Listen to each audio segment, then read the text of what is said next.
Bien, hermanos, vamos a orar y vamos a pedir al Señor de una manera muy particular que venga con poder a través de su palabra para ayudarnos a vivir vidas contraculturales. Y vamos también a orar por los padres que están aquí, sobre todo los padres de niños más pequeños. Vamos a pedir al Señor que les dé a ustedes sabiduría, porque ustedes van a tener que explicar muchas cosas cuando lleguen a casa hoy, probablemente. Vamos a orar.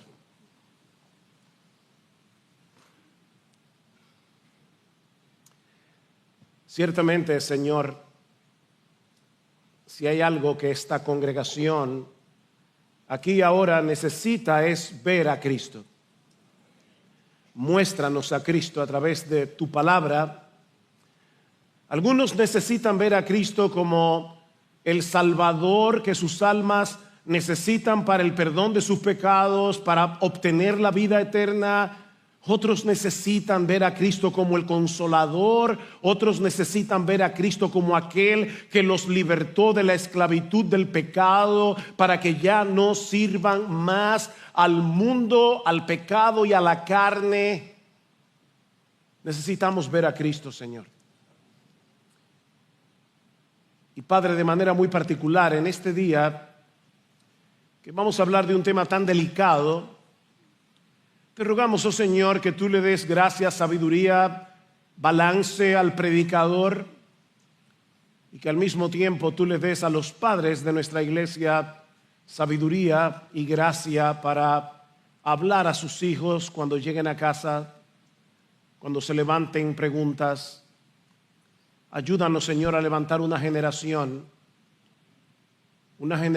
distinta, una generación que no vaya con el flujo del mundo, sino que por encima de todas las cosas viva temiéndote a ti y solo a ti.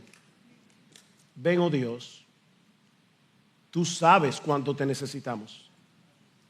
En Cristo. Amén. En el año 2001 se estrenó la comedia romántica Leopold and Kate.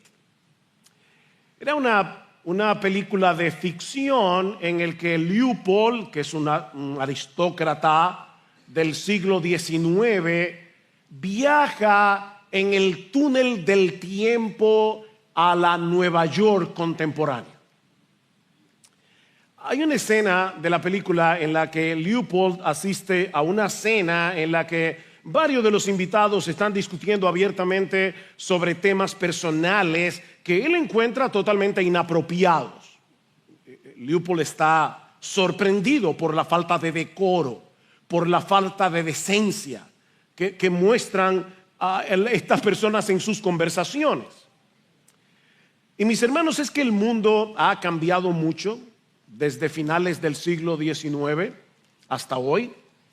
Un cambio que se aceleró en la década de los 60 cuando la revolución sexual comenzó a desmontar sistemáticamente los parámetros morales sobre los que se ha levantado la sociedad occidental. Ahora se perciben como normales conductas que hubieran sido consideradas como perversas hace unas décadas atrás. Y yo voy a predicar hoy acerca de la pureza sexual.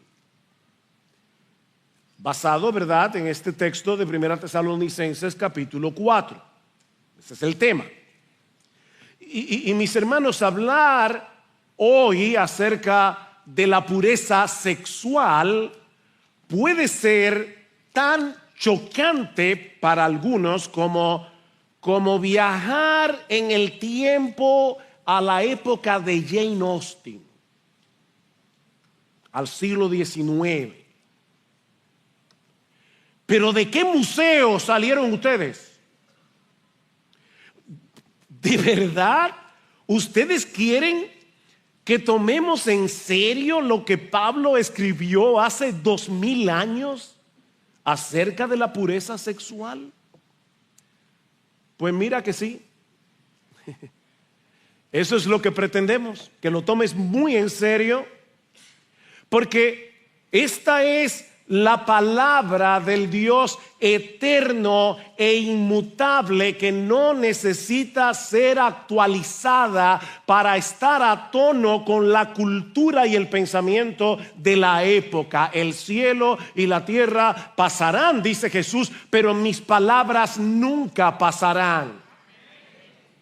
Lo que Pablo escribió en este pasaje que hace un momento leyó Sigfrido, un pasaje escrito bajo la inspiración del Espíritu Santo, mis hermanos, sigue siendo tan relevante como lo fue para los lectores originales de esta carta en la ciudad de Tesalónica.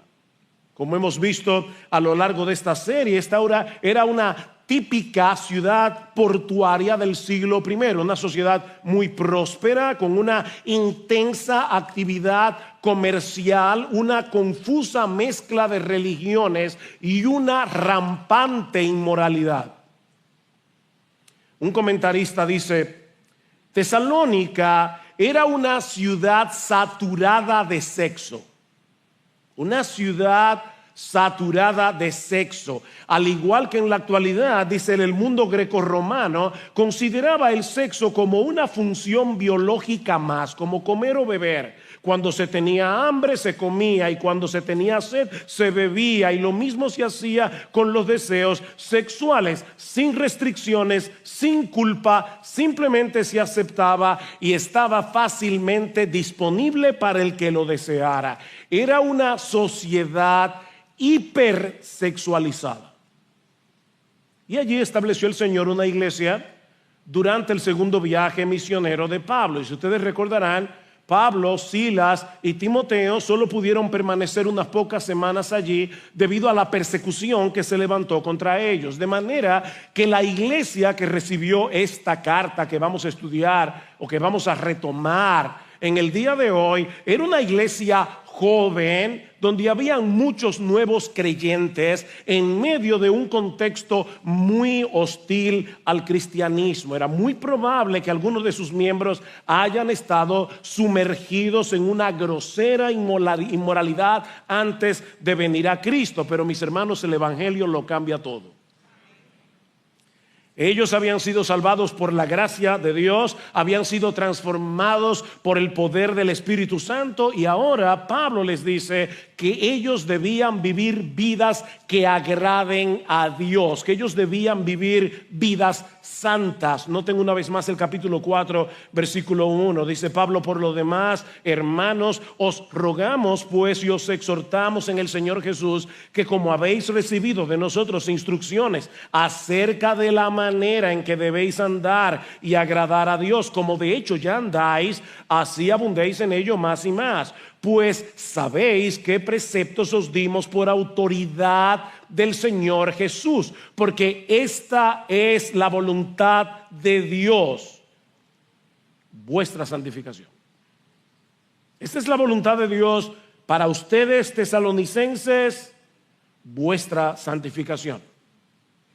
Por medio de la obra redentora de Cristo, hermanos, nosotros hemos sido librados del dominio del pecado, para que ahora podamos ser santos, es decir, apartados para Dios. La santidad es mucho más que someterse a un código de reglas. Alguien decía, la santidad significa ajustarse al carácter de Dios y al mismo tiempo rechazar lo que no está de acuerdo con su carácter.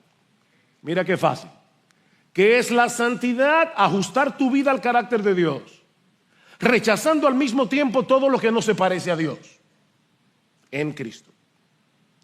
Y aunque en un sentido práctico la santidad implica muchas cosas, en esta porción de la carta Pablo se concentra en tres aspectos básicos: cultivar la pureza sexual, versículo 3 al 8, que es lo que veremos hoy; abundar en el amor unos con otros, versículo 9 al 10; y procurar activamente una vida laboriosa, versículos 11 al 12. Miren qué sencillo. ¿Tú quieres agradar a Dios? Cultiva la pureza sexual, ama a tus hermanos y sé laborioso, responsable en tu trabajo.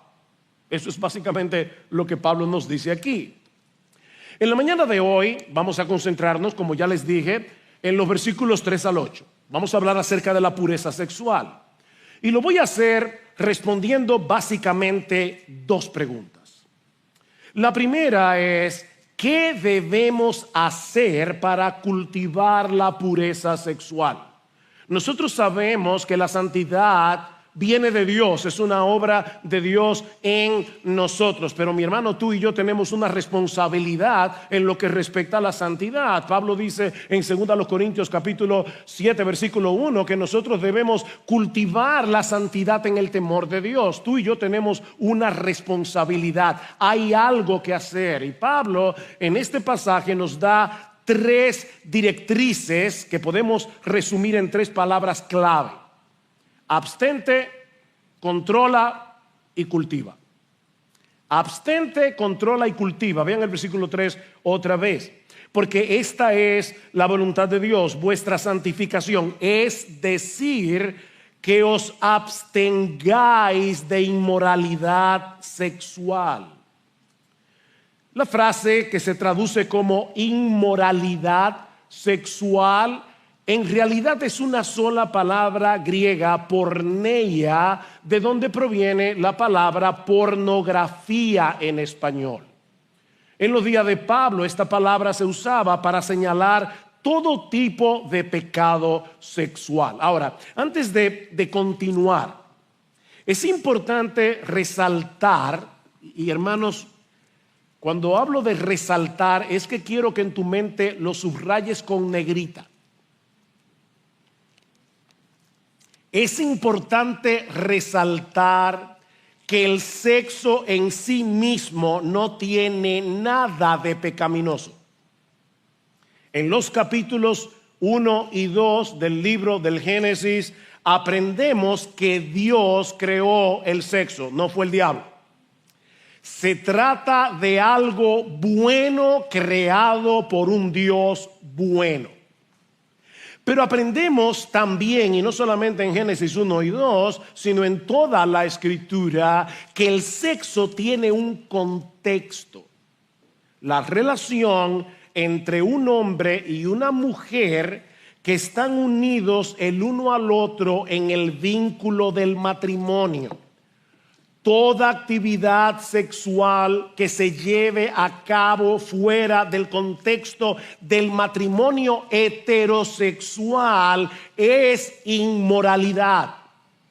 Y hoy día no podemos simplemente hablar de matrimonio. Tenemos que volver a subrayar que es un matrimonio heterosexual. Todo lo que esté fuera de ese marco creado, diseñado por Dios, es inmoralidad sexual. ¿Qué incluye esto? El uso de la pornografía, las relaciones prematrimoniales, es decir, cuando dos novios viven como si estuvieran casados sin estarlo, las relaciones extramaritales, es decir, el adulterio, las relaciones homosexuales o cualquier otro tipo de relación sexual fuera del contexto del matrimonio.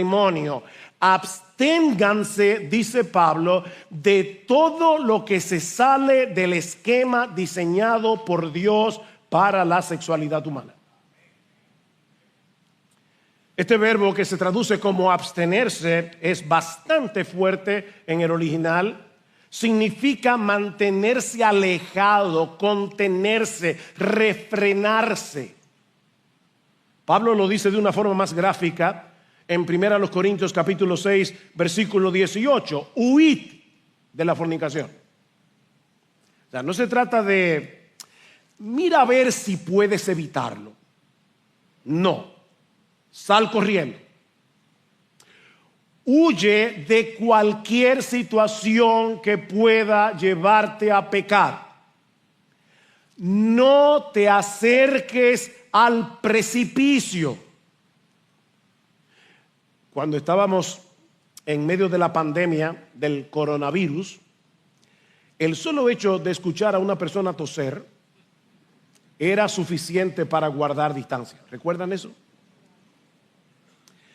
Bueno, la pandemia de la inmoralidad sexual es mucho más letal que el COVID-19. Pablo sigue diciendo en el texto de 1 Corintios 6, cualquier otro pecado que el hombre cometa, piensa en cualquier otro pecado, el sexo es peor, el sexo ilícito. Cualquier otro pecado que el hombre cometa, dice Pablo, está fuera del cuerpo, pero el que fornica contra su propio cuerpo peca. En otras palabras, el pecado de la inmoralidad sexual no solo se comete con el cuerpo, sino contra el cuerpo. Esa es la idea. Déjame explicártelo de una forma sencilla. Supón que tú vas manejando por una autopista un carro acabado de comprar, último modelo, sumamente costoso, y excedes el límite de velocidad. Bueno, en ese caso, tú estás violando la ley con el carro, pero si decides llenar el carro de basura y echarle arena al tanque de gasolina, ahora lo estás dañando. Ahora estás atentando contra el carro. ¿Ven la diferencia? Lo que Pablo está diciendo aquí es que el pecado sexual es particularmente dañino y destructivo. Impacta negativamente nuestra personalidad de una forma más profunda que cualquier otro pecado. Mi hermano, no creas que el diablo está tratando de darte la felicidad que Dios te está negando. No. Él es mentiroso y homicida, dice el Señor en Juan capítulo 8, versículo 44. En otras palabras, Él miente para destruir. Él te seduce para desgraciar tu vida y la vida de otros. Como yo quisiera de verdad que el Espíritu Santo tome estas verdades y las grave en nuestro corazón. Mi hermano, el diablo miente para destruir. Satanás quiere desgraciar tu vida y usarte a ti para desgraciar la vida de otro. Así que abstente, deja de exponerte a todo lo que pueda encender tus pasiones pecaminosas. Cualquier película, cualquier música, cualquier ambiente, cualquier revista, cualquier lugar, cualquier amistad, cualquier videojuego, lo que sea que pueda incitarte a la inmoralidad sexual. Mi hermano amado, mi hermana amada, mantente alejado del borde. Absteneos de toda clase de mal, va a decir Pablo más adelante en el capítulo 5, versículo 22. Absteneos de toda clase de mal. Ahora, no solo hay que evitar algo para cuidarnos de la impureza sexual, sino también debemos controlar algo. Versículo 4. Que cada uno de vosotros sepa cómo poseer su propio vaso en santificación y honor. Aunque la Reina Valera del 60, los que tienen esa versión, interpreta la palabra vaso como esposa, es una interpretación, porque lo que dice allí es vaso. Es muy probable que Pablo se está refiriendo al control del cuerpo. Otra versión lo traduce que cada uno aprenda a controlar su propio cuerpo de una manera santa y honrosa. Y nota que Pablo no se está refiriendo aquí a un grupito de súper espirituales en la iglesia que deben hacer eso. Cada uno, dice Pablo. ¿Lo vieron en el texto?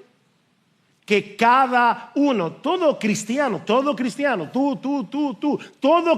que está en este lugar está llamado a controlar los deseos de su cuerpo. ¿Saben por qué? Porque en todos nosotros mora el Espíritu Santo. ¿Y saben cuál es el fruto del Espíritu en el creyente? Amor, gozo, paz, paciencia, benignidad, bondad, fe, mansedumbre, dominio propio, templanza. Pablo le dice a Timoteo: Timoteo, no nos ha dado Dios espíritu de cobardía, sino de poder, de amor y de dominio propio. No todo deseo tiene que ser satisfecho por el poder del Espíritu Santo. Mi amado hermano, mi amada hermana, tú puedes decirle que no. Y tienes que decirle que no. Mantén tu cuerpo en control, no en pasión de concupiscencia, dice en el versículo 5, es decir, no dejándote controlar por apetitos desenfrenados que te convierten en títeres del mal.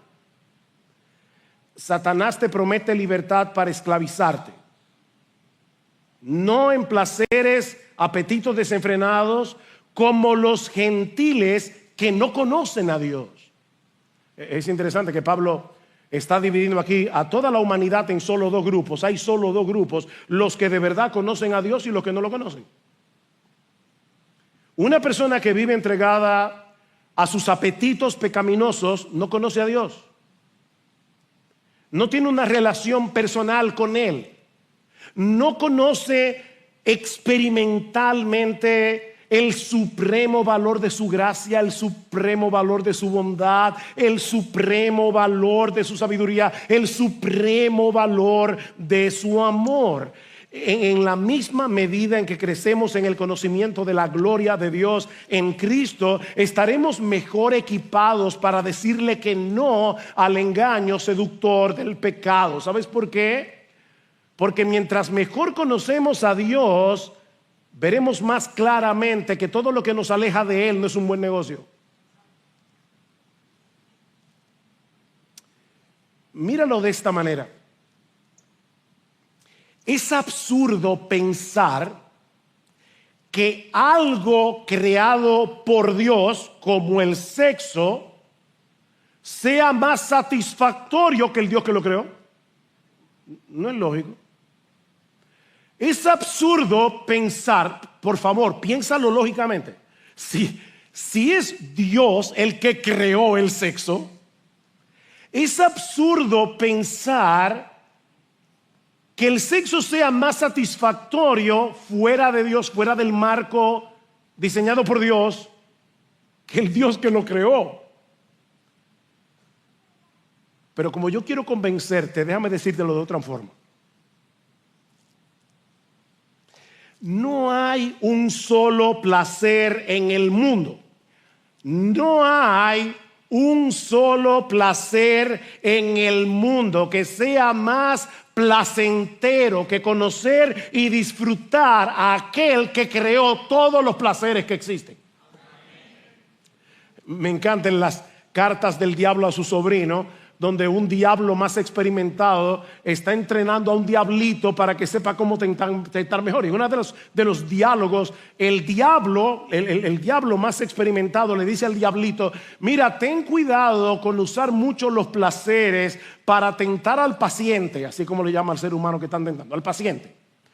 Porque nosotros todavía, con toda la experiencia que tenemos, no hemos podido crear un solo placer. Lo único que nosotros podemos hacer es tomar los placeres creados por el enemigo, es decir, Dios, y tergiversarlo para hacer daño. El diablo nunca se ha inventado un solo placer. Él lo que hace es tergiversar los placeres creados por Dios. Entonces, mis hermanos, ¿quién puede ser más satisfactorio que Él? Yo he venido para que tengan vida, dice Jesús, y para que la tengan en abundancia. Así que aquí estamos hablando de mantener el control del cuerpo, no simplemente para ser estoicos, monásticos, para apartarnos del mundo, a vivir en una montaña. No. Estamos diciéndole que no a los deseos pecaminosos para obtener a cambio un deleite infinitamente superior. Ahora, yo debo aclarar que con eso no estoy diciendo que sea fácil. Controlar el cuerpo no es fácil. Esto es una lucha. Y es una lucha que se vuelve agónica en ocasiones. Pero recuerda, mi hermano, que ya fuimos librados del dominio del pecado y que no estamos solos en esta guerra.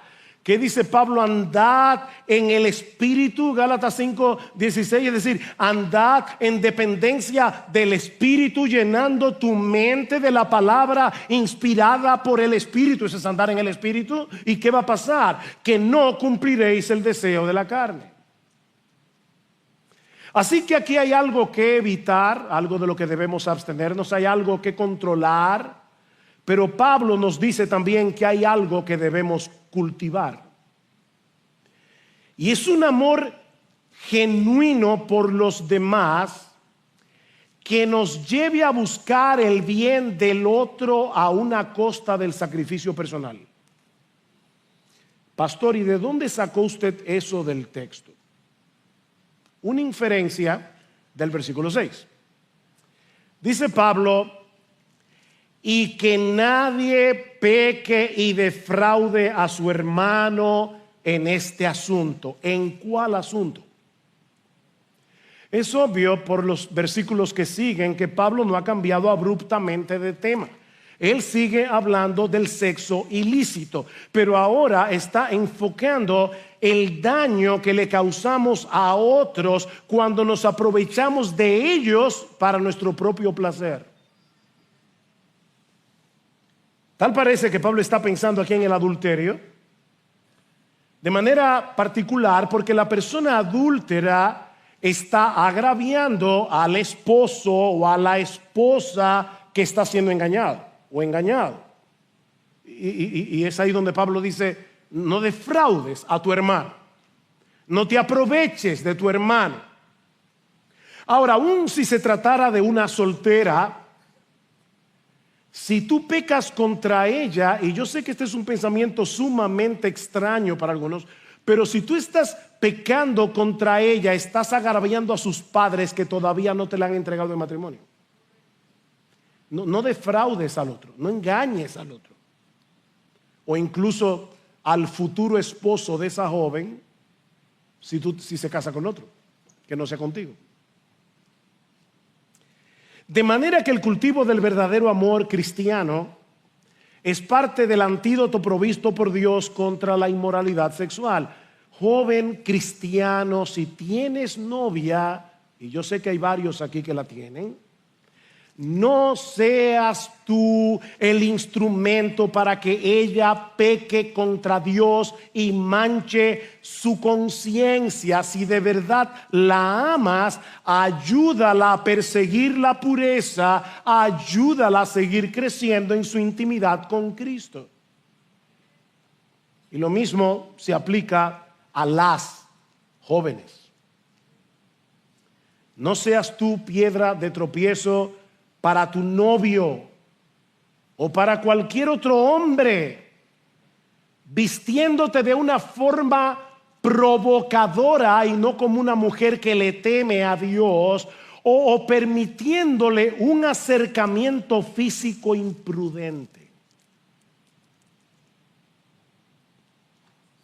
Mis hermanos, la modestia puede haber pasado de moda allá afuera, pero la modestia en el vestir sigue siendo un mandato divino. Pablo dice en 1 Timoteo capítulo 2: vístete como una mujer que en vez de querer llamar la atención sobre sí misma por su forma inmodesta de vestir, vístete como una mujer que le teme a Dios. Vístete como una mujer que quiere la sonrisa de Dios cuando te vea en el espejo.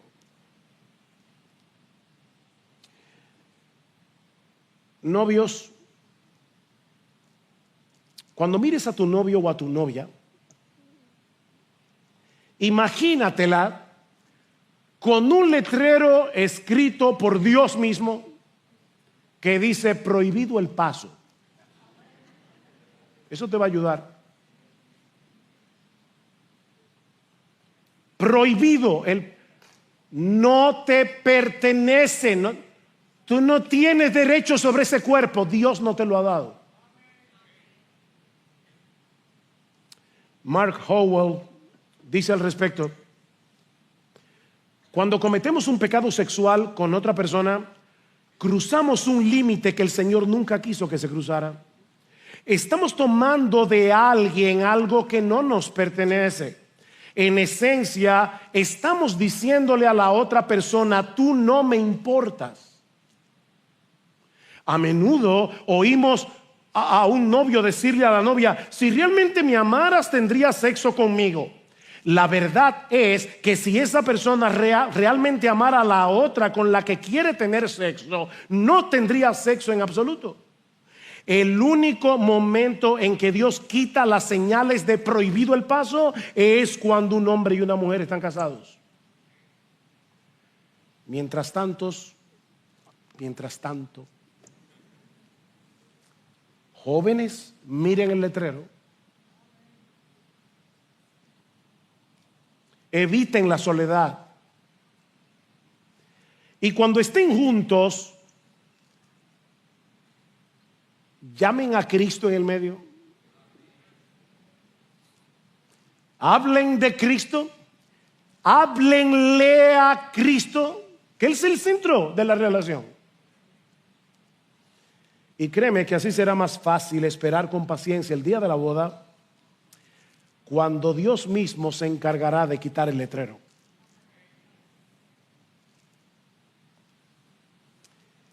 Bien, estas son las exhortaciones que Pablo les da a los tesalonicenses para que cultiven la pureza sexual, para que eviten la inmoralidad. Pero a partir de la segunda mitad del versículo 6 hasta el versículo 8, Pablo nos da 3 razones de por qué hacerlo.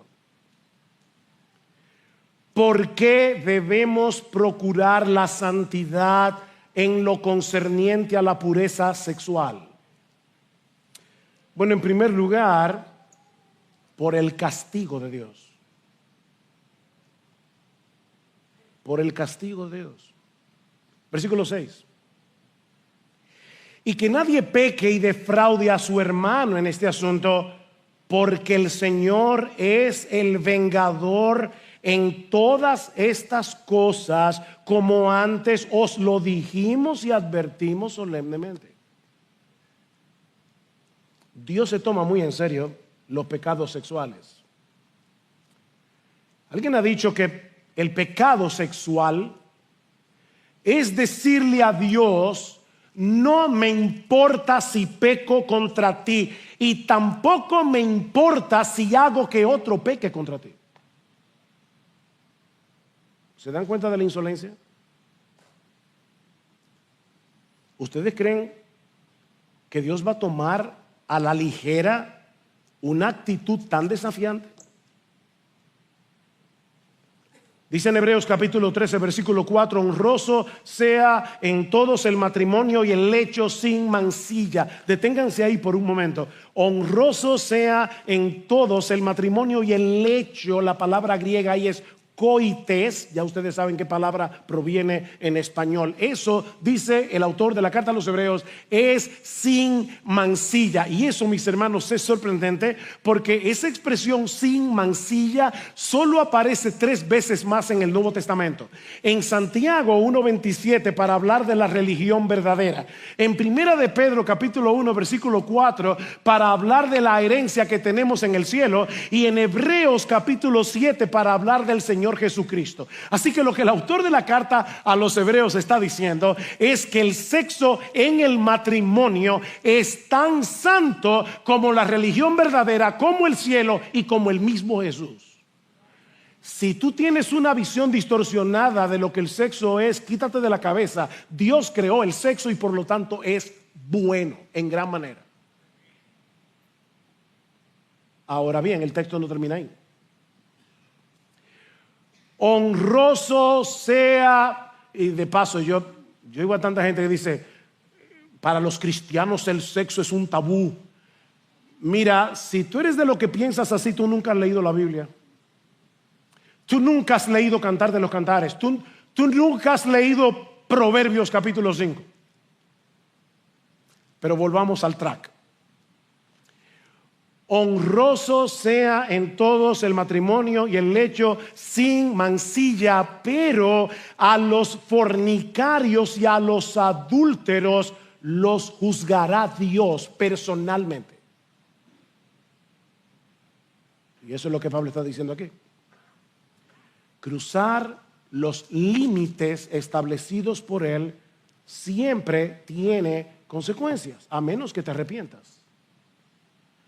Y aún muchas veces los pecados sexuales traen consecuencias lamentables, aún a pesar del arrepentimiento.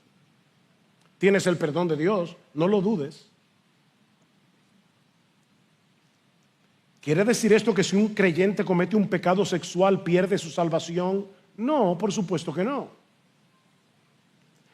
Pero el Señor al que ama disciplina, dice en Hebreos capítulo 12, versículo 6. Y si es un verdadero creyente el que peca, Él se encargará de detener su locura, dejándole cosechar las consecuencias de su pecado para traerlo al arrepentimiento. Dios no toma esto a la ligera. David, el hombre conforme al corazón de Dios, creyó que había engañado a todo el mundo, pecando con la mujer de Urías, y cayó su pecado por 9 meses, pero no pudo engañar a Dios. Dios no toma el pecado a la ligera, ni siquiera el de sus hijos, ni siquiera el de un hombre como David. Y le mandó a Natán a decirle: David, tú eres ese hombre, y ¿sabes qué?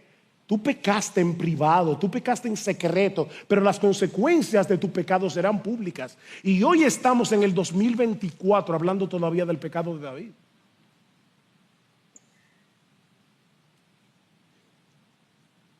Dios no toma el pecado a la ligera.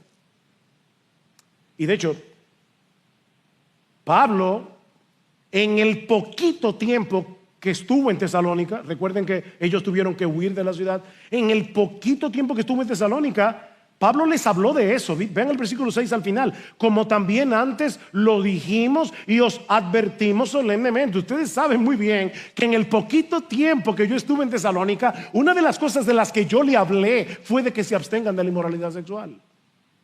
Y eso era necesario, obviamente, por el contexto cultural en que esta gente vivía. Ahora, si una persona dice que es cristiana, pero su vida es caracterizada, escuchen bien mis palabras, es caracterizada, tiene un patrón de vida de inmoralidad sexual, se engaña a sí misma si cree que va camino al cielo.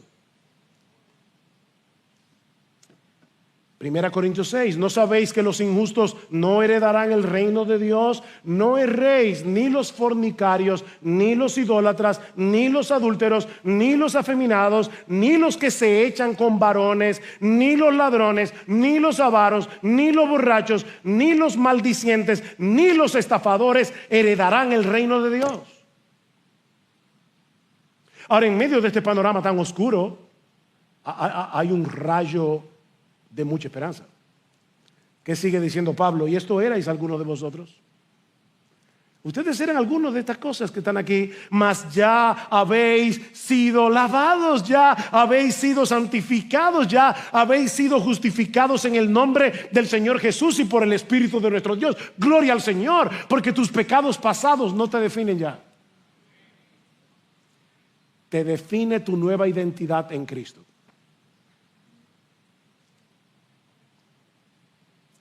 ¿Por qué debemos procurar la santidad en lo concerniente a la pureza sexual? En primer lugar, por el castigo de Dios, por la disciplina de Dios. En segundo lugar, por el propósito de Dios cuando nos llamó a salvación. Versículo 7. Porque Dios no nos ha llamado a impureza, sino a santificación. Ustedes se dieron cuenta, mis hermanos, en toda esta porción de la carta, todas las veces que Pablo habla de la santificación. Capítulo 3, versículo 11, dice, versículo 12, y que el Señor os haga crecer y abundar en amor unos para con otros y para con todos, como también nosotros lo hacemos para con vosotros, a fin de que Él afirme vuestros corazones irreprensibles en santidad. Y luego en el versículo 3, porque esta es la voluntad de Dios, vuestra santificación.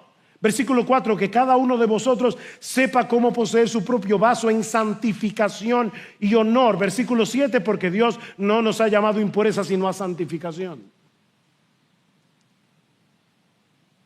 Pablo quiere que tú entiendas eso. La obra redentora de Cristo tiene el propósito fundamental de restaurar en nosotros la imagen de Dios que quedó desfigurada con la entrada del pecado. Y para hacer eso, el mismo Dios desde el cielo, a través de la predicación de su palabra, te llamó a ti, te llamó a ti, te llamó a ti para que seas santo.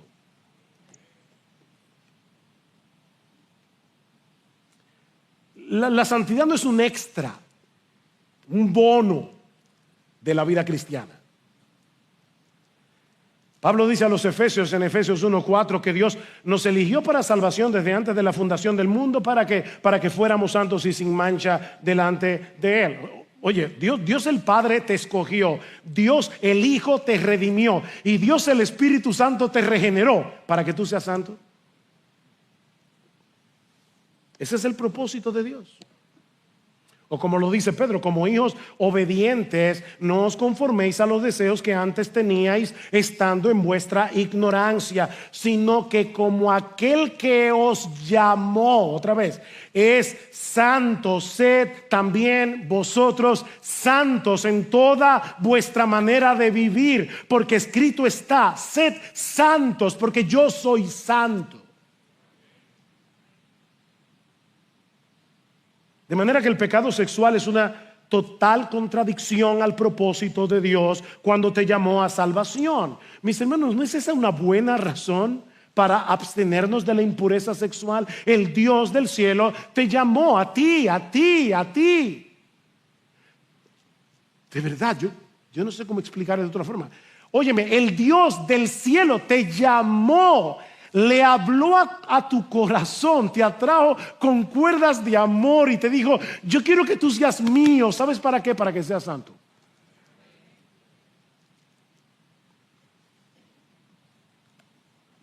Para que te parezcas a mí.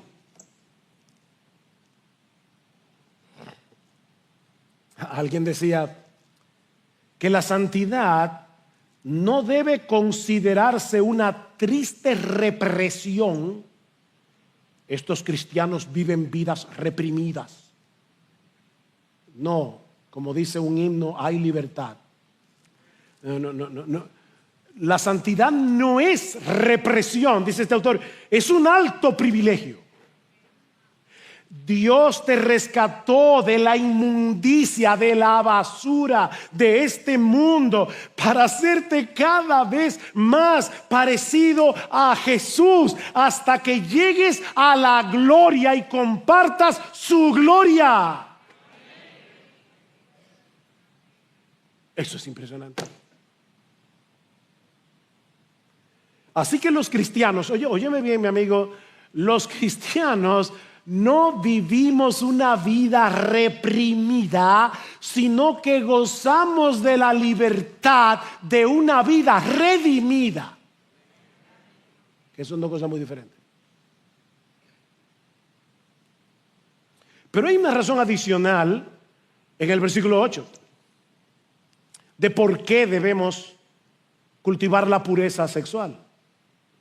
Y es el hecho de que desobedecer esa exhortación no solo atenta contra la enseñanza expresa de Dios, sino también contra su presencia en nosotros por su Espíritu. Versículo 8. Por consiguiente, dice Pablo, el que rechaza esto no rechaza a hombre, sino al Dios que os da su espíritu. Al Dios que os da su espíritu. Como yo les decía en la introducción de este mensaje, aquí no estamos abogando por volver a restaurar el código moral de la era victoriana a finales del siglo XIX. Como yo decía, vivir al estilo Jane Austen. No. Te estamos llamando a conformar tu carácter al de Dios, que nos llamó a ser santos. ¿Sabes por qué? Porque Él nos ama y quiere hacernos bien. Es Dios mismo el que nos habla en su palabra, y por lo tanto desechar lo que dice este libro es desecharlo a Él. Pero no solo eso, Pablo dice: Dios nos ha dado su espíritu para que haga morada permanente en nosotros y nos ayude desde dentro a pelear esta guerra. Piensa en todas las veces que tú has sido tentado a lo largo de tu vida cristiana. Ya se te olvidaron muchas veces. ¿Cuántas veces has podido resistir la tentación? ¿Cuántas veces has experimentado convicción de pecado después de haber caído, impidiendo así que tu corazón continúe endureciéndose contra Dios? ¿Cuántas veces, mi hermano, mi hermana, te has sentido desalentada, desalentado con tanta lucha con el pecado, que has llegado a preguntarte si vas a poder permanecer firme hasta el final? Pero entonces te das cuenta de que sería una verdadera locura apartarte de tu Señor y decides otra vez seguir corriendo la carrera confiando en el poder de su gracia. ¿De dónde te vino ese chispazo de cordura? El Espíritu Santo. ¿Cuántas veces estás leyendo tu Biblia y de repente entiendes un texto bíblico como nunca antes lo habías entendido, y resulta que esa enseñanza era precisamente lo que tu alma necesitaba en ese momento para seguir peleando la buena batalla de la fe? ¿Sabes por qué sucede todas esas cosas? Porque Cristo no nos ha dejado huérfanos. Juan 14, ¿recuerdan? Yo no os dejaré huérfanos, yo les enviaré mi espíritu para ayudarlo desde dentro a vivir en santidad. No estamos solos, mi hermano. Y hay entonces tres buenas razones para seguir luchando contra el pecado que mora en ti y perseguir la pureza. En primer lugar, porque Dios no es indiferente al daño que causamos a nosotros y a otros al involucrarnos en una actividad sexual ilícita. Segundo, porque Él nos llamó a salvación con el propósito de hacernos santos. Y tercero, porque desechar esta exhortación no solo atenta contra la enseñanza expresa de Dios, sino también contra su presencia en nosotros por su Espíritu. Somos templo del Espíritu Santo. Y ahora yo te pregunto, ¿cuán importante es para ti la santidad en general? Y la pureza sexual en particular. ¿Cuán importante es para ti? ¿Eres de los que se pregunta qué tan cerca puedo caminar del precipicio sin caerme? ¿O de los que procuran mantenerse lo más lejos posible de esa línea? ¿Dónde estás tú? ¿Qué tan consciente tú estás de tus propias debilidades?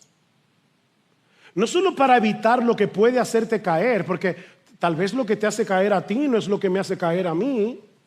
Cada uno es tentado, dice Santiago, cuando de su propia concupiscencia es atraído y seducido. ¿Tú conoces cuáles son tus debilidades? ¿Tú sabes cuáles son los lugares en los que tú eres más vulnerable, de manera que te puedas procurar intencionalmente, con la ayuda del Espíritu Santo, alejarte de ahí? ¿Te estás llenando de la palabra? ¿Y estás tomando en serio la palabra? Porque esa es la espada del Espíritu. Eso es lo que significa en la práctica andar en el Espíritu. ¿Con qué limpiará el joven su camino? Sigfrido lo puso usted a recitar ahorita. ¿Con qué limpiará el joven su camino? Díganmelo ustedes. Con guardar tu palabra. En mi corazón he guardado tus dichos. ¿Para qué? Para no pecar contra ti. Jóvenes nuevos creyentes, yo me acuerdo en mis primeros días de conversión, uno de los primeros textos que yo memoricé fue Santiago 1:12. Y yo no puedo decirles cuántas veces yo tuve que recitar ese texto una y otra vez. Bienaventurado el varón que soporta la tentación, porque cuando haya resistido la prueba, recibirá la corona de vida que Dios ha prometido a los que le aman. Eso fue una tremenda bendición para poder luchar contra el pecado. ¿Qué dice Cristo en Juan 17:17? Padre, santifícalos en tu verdad. Tu palabra es verdad. Es esto lo que te va a santificar, no es otra cosa. Pero aquí viene la pregunta más crucial. Mi hermano, mi hermana, ¿qué tanto tú admiras a Cristo? ¿Qué tanto aprecias lo que Él ha hecho por ti, como para desear ardientemente ser como Él y mantenerte cerca de Él en una deleitosa comunión con Él? Mira, mi hermano, mi hermana y amigo que nos visitas, aquí no estamos hablando de intercambiar la felicidad del pecado por un santo aburrimiento. Eso es una caricatura engañosa de la santidad. Dios nos llama a ser santos porque la verdadera vida, porque el verdadero gozo, porque el verdadero deleite se encuentran en Jesús. Es en estar unidos a Él y parecernos a Él.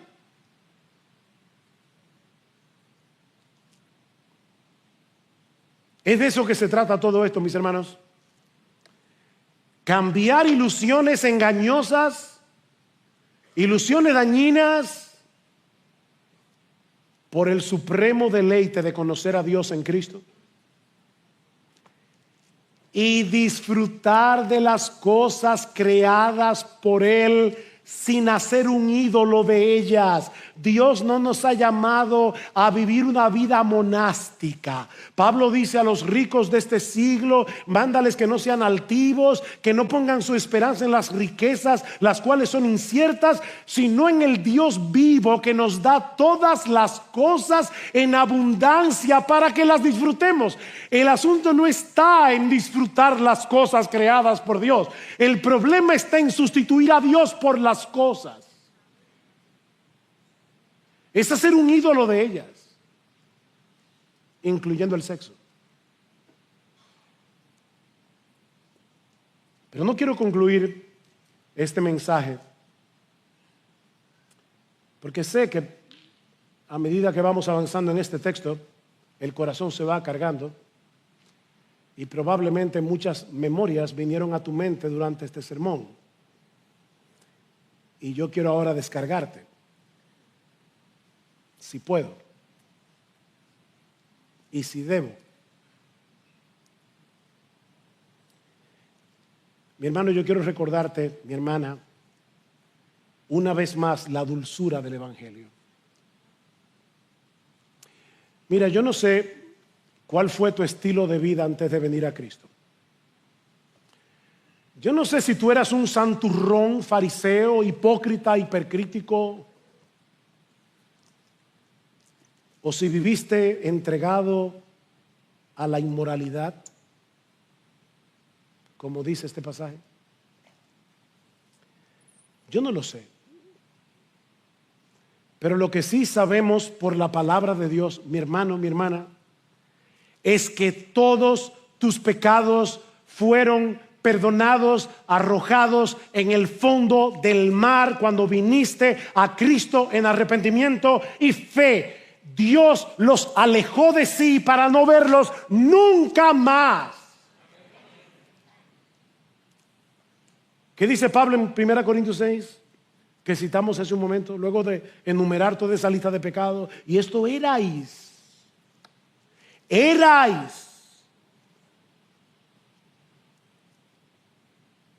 a los alcohólicos anónimos. Les dicen que aunque tengan 5, 10, 20 años sin beber una gota de alcohol, deben decir: yo soy fulano de tal, alcohólico. En el Evangelio no. Yo no sé lo que tú eras, pero eso no es lo que ahora tú eres. Me acuerdo haber estado hablando con una lesbiana o una chica que había sido lesbiana hace años, estaba en mi oficina, y ella me decía: el problema, pastor, es que yo soy lesbiana. ¿Tú estás practicando esos pecados? No. Entonces, mi hija, tú no eres lesbiana, tú eras lesbiana. Pero esa persona ya murió en la cruz del Calvario.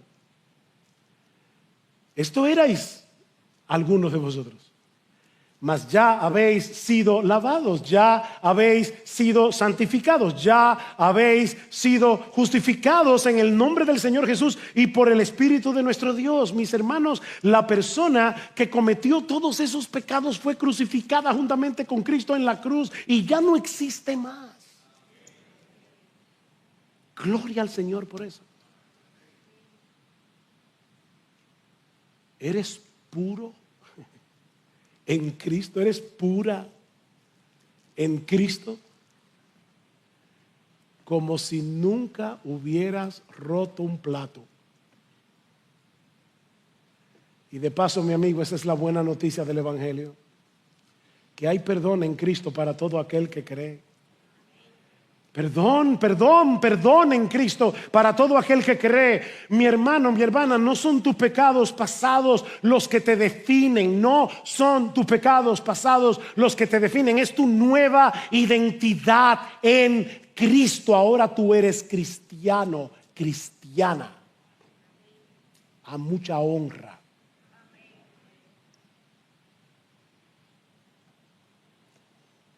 Y cuando el pecado que todavía mora en ti te gane algunas batallas, recuerda dos cosas más con las que ahora concluyo muy brevemente. La primera, que si confesamos nuestros pecados, Él es fiel y justo para perdonar nuestros pecados y para limpiarnos de toda maldad. El diablo te va a decir que no. Pecaste, viniste a Cristo en arrepentimiento y el diablo va a seguir acusándote porque él es malo y cruel. ¿Tú crees que porque ahora viene como un santico a pedirle perdón al Señor después de lo que hiciste ahora vas a ser perdonado? Dile al diablo que sí. Porque Dios habla en serio cuando promete lo que promete. Y el que tú seas perdonado no depende de que te sientas perdonado. Muy importante. El que seas perdonado no depende de que te sientas perdonado, depende de la promesa de Dios. ¿Qué es lo primero que debes recordar cuando pierdas algunas batallas? Que si confesamos nuestros pecados, Él es fiel y justo. Ya Cristo murió por tu pecado, por todo tu pecado, presentes, pasados, futuros. Así que Dios no va a castigar el pecado dos veces en ti. Ya te arrepentiste, ya. Pero recuerda también que algún día esta batalla terminará para siempre. Dios te llamó y te salvó para ser santo, y Él hará contigo lo que se propuso hacer. Escucha cómo casi termina esta carta, y con esto termino yo. 5:23. Y que el mismo Dios de paz os santifique por completo, y que todo vuestro ser, espíritu, alma y cuerpo sea preservado irreprensible para la venida de nuestro Señor Jesucristo. Fiel es el que os llama, el cual también lo hará. Glorias sean dadas a Dios, que nos libera del dominio del pecado, nos está santificando, y algún día, cuando veamos a Cristo cara a cara, seremos transformados, completamente transformados. Todo pecado será eliminado de nuestro cuerpo para siempre, y viviremos reflejando la gloria, la hermosura de nuestro precioso Salvador, sin pecado, sin tentaciones, por los siglos de los siglos. Amén. Vamos a orar.